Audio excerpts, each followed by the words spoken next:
Christine Demederos, bonjour. Bonjour. Vous êtes conseillère juridique de la FTI. Dites-nous en quoi consiste votre mission.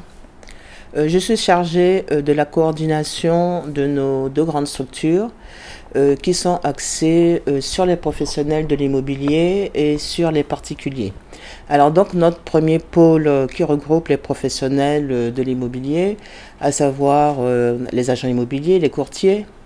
Donc nous leur donnons une assistance juridique, nous leur donnons des conseils, des informations.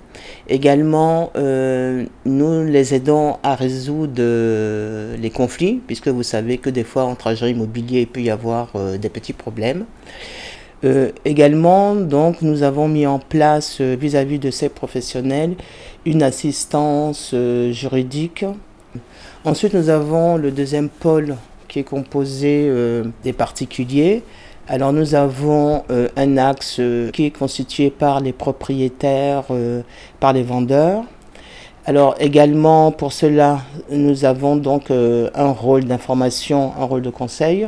Alors également en ce qui concerne les propriétaires, on leur apporte de l'aide dans tout ce qui est expertise, évaluation, puisque bon, vous savez, des fois les propriétaires ils mettent leurs biens en vente, mais ils n'ont qu'une notion de la valeur. Donc avec les expertises, les évaluations, également nous leur apportons une aide sur les aspects législatifs, réglementaires.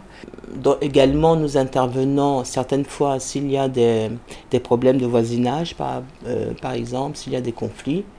Je rappelle même le numéro qui est très facile à retenir, c'est le 90 90 20 20. C'est vrai que ces derniers temps, nous avons affaire à beaucoup de vendeurs, puisqu'il y a cette histoire de TPV qui est apparue depuis l'an dernier. Et donc c'est vrai qu'il y a des vendeurs qui par exemple ont mis leurs biens en vente depuis 2-3 ans. Et là, on leur apprend qu'en cas de vente, en cas de mutation, ils seront amenés à payer à l'État, à l'OTR, donc la TPV qui est de l'ordre de 7%. Hein. Ce sont par exemple donc des problèmes que les particuliers nous demandent un petit peu, enfin ils nous demandent des explications.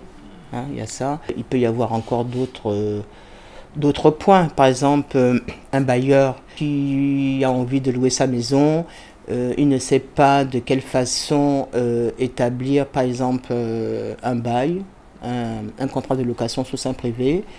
Il peut nous demander différentes clauses qu'on l'aide à rédiger, enfin à l'informer sur différentes clauses.